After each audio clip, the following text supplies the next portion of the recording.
Next question is, the xy component of a vector A have a numerical value 6 and 6 respectively. Suppose this is a vector A and we resolve this vector along the x and y axes, then x component of vector A is having the value 6 and y component has the magnitude also 6. And that of the A plus B, this vector A plus B have numerical value 10 and 9. If suppose resultant of vector A and vector B is A plus B represented here, its x component is also given and it is 10 and y component is 9.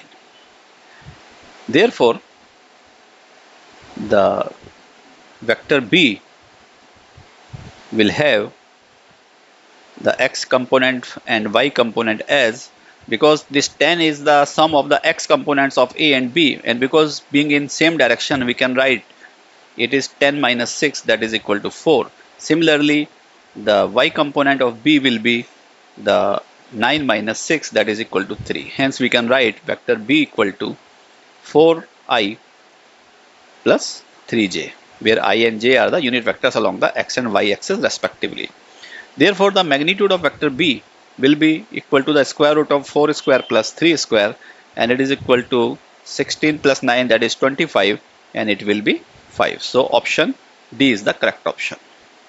Next question is, the magnitude of the resultant of three vectors of magnitude 1, 2 and 3 whose directions are those of the sides of the equilateral triangle taken in order is.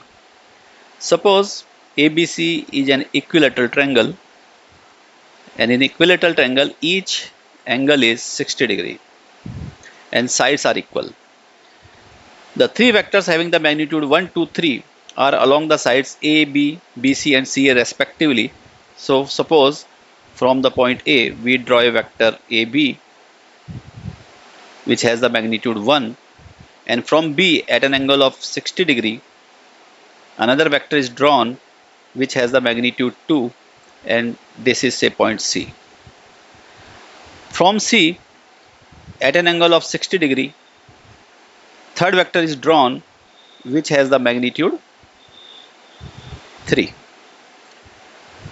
Therefore, if we use geometry and connect this point A with the midpoint of the vector 2, then we can say this ABD is an equilateral triangle. Hence, this side is 1, this side is also 1. Similarly, if we extend this AB, then again we will get an equilateral triangle. Say this is E, that is BCE is also an equilateral triangle, and the CE will be have the length 2 and remaining length will be 1. Therefore, we have to find the resultant vector, that is AF.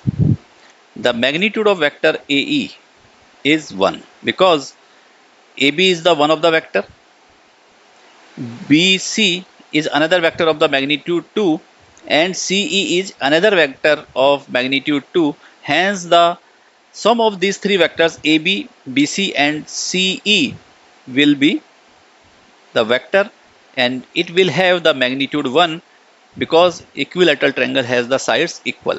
Therefore, we can say AE is having the magnitude 1.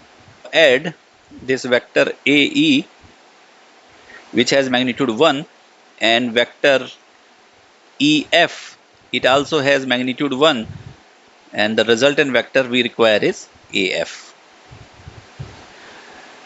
To add these two vectors we use parallelogram method, and for parallelogram method we have to find the angle between the vectors, and because for finding the angle between the vectors should be originated from the same point or should be terminated at the same point. To get the vector originated from the same point, we extend the vector AE.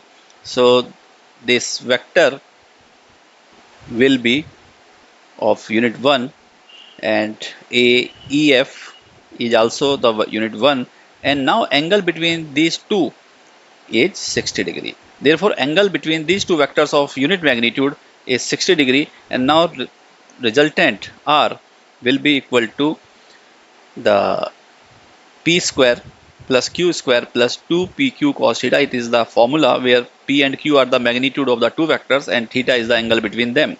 Here magnitude of the two vectors, which are A, E and EF, are 1, so it is 1 square plus 1 square plus 2 into 1 into 1 into cos, and angle between these two vectors is 60 degree.